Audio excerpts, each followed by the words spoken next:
من أيام بسيطة الدنيا كلها كانت على كف عفريت. الحدود ما بين الهند وباكستان كانت بتولع حرفيا، طيارات بتوقع وصواريخ بتتحرك. والناس كلها كانت متأكدة إننا داخلين على بوابة حرب نووية. بس فجأة الدنيا هديت، والمفاجأة ترامب بنفسه طلع وصرح وقال إن تم وقف إطلاق النار رسميا ما بين الهند وباكستان. إيه اللي حصل وليه أمريكا اتدخلت؟ كل ده هنعرفه في فيديو النهاردة. تعال أحكي لك. في الأول هديك خلفية عن الصراع.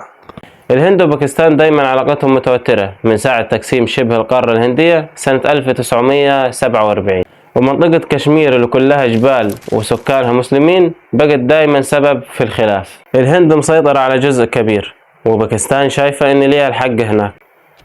3 حروب قامت بينهم، واخرهم التصعيد اللي بدأ في 2019 بعد هجوم بولواما اللي مات فيه 40 جندي هندي. ومن وقتها كل شوية اشتباك، كل شوية توتر.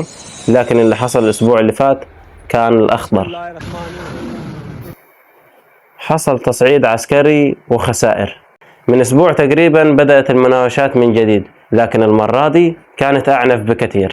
4 طيارات هندية تم إسقاطها في 48 ساعة، من ضمنهم 3 طيارات رافال فرنسية الصنع وواحدة ميغ 29. باكستان صرحت وقالت ان ده كان رد فعلها الطبيعي على الهجوم اللي حصل من الهند على القرى اللي في الحدود ما بينهم. مصادر دولية أكدت ان في مقتل ما لا يقل عن 19 جندي ما بين الطرفين، وان آلاف السكان والمدنيين اضطروا انهم يهربوا من الأماكن الحدودية ما بين البلدين، وان في حالة استنفار كامل ما بين الجيشين. المراقبين في العالم وفي الأمم المتحدة أكدوا ان الأمور خرجت عن السيطرة، وإن العالم كله الأيام الجاية هيتنفس بصعوبة. في عز الأزمة ظهر اسم جديد على الساحة، دونالد ترامب رئيس أمريكا. اجتمع مع دبلوماسيين من الهند وباكستان، ومعاه وزير الخارجية الأمريكي ماركو روبيو، وبمشاركة دعم دبلوماسي من السعودية وتركيا قدروا في خلال 72 ساعة يتوصلوا إلى اتفاق وقف إطلاق النار الشامل. تفاصيل الاتفاق كانت كالآتي: الاسم الرسمي كان وقف إطلاق النار الشامل ما بين الهند وباكستان مايو 2025.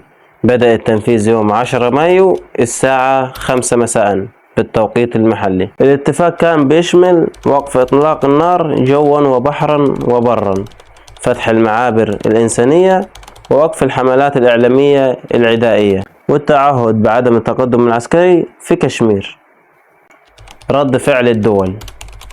تصريح ترامب بعد الاتفاقية كان ده نجاح دبلوماسي كبير، والعالم كله محتاج سلام مش دمار. الهند صرحت وقالت انها وقفت النار بشكل مشروط وليها حق الرد لو حصل اي خرق للمعاهدة. وباكستان اعلنت انها فتحت المجال الجوي بتاعها بالكامل وانها ملتزمة بالشروط. اما بالنسبة للاتحاد الاوروبي والصين فاشادوا بالخطوة دي وقالوا انها فرصة حقيقية لتتميم السلام في العالم كله. عزيزي المشاهد، السلاح رجع مكانه، لكن هل النوايا رجعت سليمة؟ وهل كشمير هتفضل محل لإقامة الحرب، ولا فعلا دي ممكن تكون بداية جديدة؟ اللي حصل ده خطوة مهمة، بس الطريق لسه طويل. قول لي رأيك في التعليقات. هل الاتفاق ده هيدوم، ولا دي مجرد هدنة وهمية قبل الانفجار الكبير؟ ولو عجبك الفيديو ما تنساش اللايك والاشتراك، واستناني في حكاية جديدة.